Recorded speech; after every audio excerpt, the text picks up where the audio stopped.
Good morning 10th class. मैं हूं मनोरमा भारद्वाज। हम लोग चैप्टर नंबर 1 अपना कंप्लीट कर चुके हैं। आई होप आपको उसमें कोई भी दिक्कत नहीं होगी। अब हम लोग चैप्टर नंबर 2 जिसका नाम है एसिड बेसिस एंड सॉल्ट्स के बारे में बात करेंगे।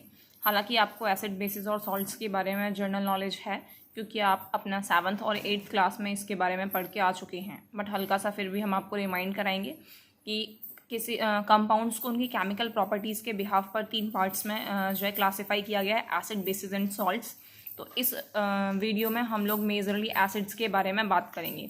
तो एसिड्स जो हैं वो ऐसे केमिकल सब्सटेंसेस होते हैं जो कि जिनका सोर टेस्ट होता है, दैट मीन्स कि वो खट्टे होते हैं और वो ब्लू लिटमस को रेड में कन्वर्ट कर देते हैं। ठीक है, हालांकि यहाँ पर अभी लिटमस के बारे में मैंने आपको नहीं बताया है, बट आप लोग प्रीवियस नॉलेज के बिहाफ पर आप लोगों को पता है कि लिटमस जो है वो इंडिकेटर होता है। इंडिकेटर्स ऐसे सब्सटेंसेस होते हैं जो कि मीडियम के हिसाब से अपना कलर जो है वो चेंज करते हैं। ठीक है, तो इंडिकेटर्स पर हम लोग एक अलग से वीडियो बनाएंगे, बट फिलहाल मैं आप लोगों की प्रीवियस नॉलेज को ही यूज़ कर रही हूँ यहाँ पर और आपको बता रही हूँ कि एसिड्स जो होते हैं वो ऐसे सब्सटेंसेस होते हैं जो कि ब्लू लिटमस को रेड में कन्वर्ट कर देते हैं। एसिड्स के कुछ बहुत ही कॉमन एग्जांपल्स जो आप लोगों ने पढ़े कि कोई भी खट्टी चीज़ जैसे कि लेमन है, ऑरेंज है, टेमराइंड है, ये सभी जो हैं वो लिटमस के ये सभी जो हैं वो एसिड्स के एग्जांपल्स हैं। ठीक है, फिलहाल हम लोग यहाँ पर बात करेंगे ऑर्गेनिक सॉलिड्स की। तो ऑर्गेनिक सॉलिड्स ऐसे सॉलिड्स होते हैं जो कि प्लांट मटेरियल्स और एनिमल्स में प्रेजेंट होते हैं। उन एसिड्स को ऑर्गेनिक एसिड्स कहते हैं। Example acetic acid, citric acid, lactic acid, tartaric acid, oxalic acid and methanoic acid. एक नंबर में ये क्वेश्चन कई बार पूछा गया है बेटा, और कई बार पूछा गया है, कभी किसी सेट में, कभी ऑल इंडिया वाले में, तो कभी दिल्ली वाले सेट में। ये कई बार पूछा जा चुका है। आपको दे दिया जाएगा कि सिट्रिक एसिड, टार्टरिक एसिड या ऑक्सलिक एसिड, इनमें से कोई भी एक या फिर कोई भी दो इनका नाम दे दिया जाएगा और आपसे कहा जाएगा कि इनका नेचुरल सोर्स जो है वो आपको बताना है। तो इनका नेचुरल सोर्स की अगर हम लोग बात करेंगे तो एसिटिक एसिड जो है वो विनेगर में पाया जाता है, जबकि सिट्रिक एसिड लेमन और ऑरेंज में पाया जाता है, लैक्टिक एसिड कर्ड में पाया जाता है, टार्टरिक एसिड टेमराइन में पाया जाता है, ऑक्सलिक एसिड टोमेटोज में पाया जाता है और मिथेनोइक एसिड जो है वो आंट स्टिंग और नटल लीफ में पाया जाता है। ठीक है, तो हम लोग यहाँ पर ये कह सकते हैं कि जो ऑर्गेनिक एसिड्स जो होते हैं वो नेचुरली अकरिंग एसिड्स होते हैं और वो हमारे लिए हार्मफुल नहीं होते हैं। तो दैट मीन्स ये कि जो ऑर्गेनिक एसिड्स होते हैं वो ईटेबल होते हैं, वो ड्रिंकेबल होते हैं, उनको आप खा सकते हैं, पी सकते हैं। इससे आपकी सेहत पर बहुत ज़्यादा इफेक्ट नहीं पड़ेगा। ठीक है, हालांकि जैसे कि आंट स्टिंग या फिर नटल लीफ के थ्रू अगर आपकी बॉडी में एसिड जाता है तो वो हल्का सा पेनफुल होता है, बट उसको इतना हार्मफुल नहीं माना गया है। जब हम मिनरल एसिड के बारे में पढ़ेंगे तब आपको बताएंगे कि हम लोग इनको इतना ज़्यादा हार्मफुल क्यों नहीं कंसीडर कर रहे हैं।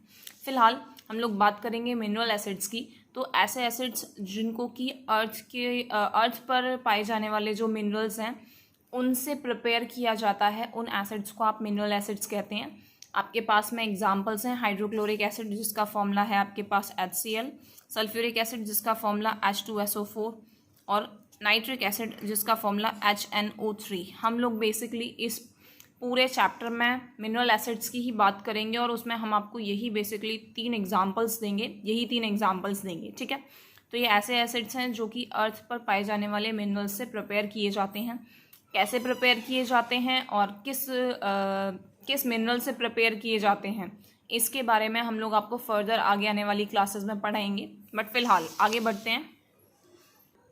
तो यहाँ पर नोट करने वाली बात है वो ये है कि जो मिनरल एसिड्स जो होते हैं वो मैन मेड एसिड्स होते हैं और इनको बहुत ज़्यादा सावधानी के साथ में इनको हैंडल करना चाहिए। ठीक है, अब यहाँ पर आप लोगों ने कई बार इस चीज़ का देखा होगा कि acid attacks and all that, कुछ इस टाइप की चीज़ें आपने सुनी होंगी। तो ये सारी जो चीज़ें होती हैं ये उन सब में मिनरल एसिड का ही यूज़ किया जाता है, इसलिए मिनरल एसिड्स से बहुत ज़्यादा हमें सावधानी से रहना चाहिए। ठीक है, लैबोरेटरी में भी अगर आप वर्क कर रहे हैं इसके साथ में तो बहुत ही ज़्यादा आपको केयर के साथ में इसको यूज़ करना है। ठीक है, नेक्स्ट चीज़ ये कि जो ऑर्गेनिक एसिड्स जो होते हैं वो वीक एसिड्स होते हैं, क्योंकि हमने आपसे कहा कि ये एसिड्स को आप खा सकते हैं, पी सकते हैं, आपके ऊपर ज़्यादा इफेक्ट नहीं डालेंगे। तो ऑर्गेनिक एसिड्स जो होते हैं वो वीक एसिड्स होते हैं, जबकि मिनरल एसिड्स जो होते हैं वो स्ट्रॉन्ग एसिड्स होते हैं।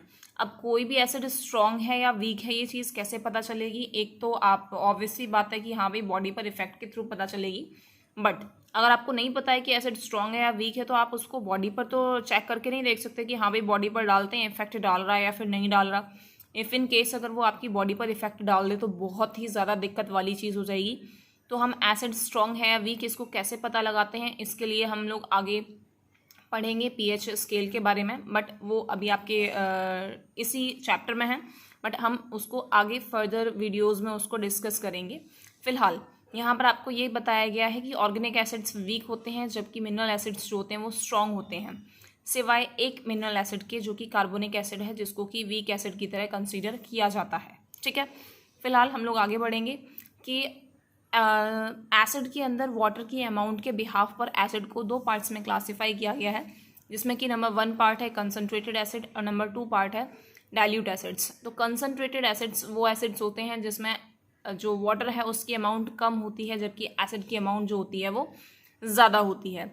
जबकि डाइल्यूट एसिड्स की अगर हम लोग बात करेंगे तो डाइल्यूट एसिड्स ऐसे एसिड्स होते हैं जिसमें जो वाटर है उसकी अमाउंट जो है वो ज़्यादा है, जबकि एसिड की अमाउंट जो होती है वो कम होती है। ठीक है, मैं दोबारा से रिपीट करूँगी कि कंसनट्रेटेड एसिड्स वो एसिड्स होते हैं जिनमें कि वाटर की अमाउंट कम होती है जबकि एसिड की अमाउंट ज़्यादा होती है, जबकि डाइल्यूट एसिड्स ऐसे एसिड्स होते हैं जिसमें वाटर की अमाउंट ज़्यादा होती है जबकि एसिड की अमाउंट कम होती है। ठीक है, तो यहाँ पर हमने आपको इन जनरल बताया कि आखिरकार एसिड्स जो होते हैं वो क्या होते हैं, कितने टाइप के होते हैं, उनके आपको कुछ एग्जाम्पल्स दिए गए हैं, और इससे आगे आने वाले जो टॉपिक्स हैं उनको हम आगे और डिस्कस करेंगे। मैं उम्मीद करती हूँ कि आपको ये वीडियो समझ में आया होगा।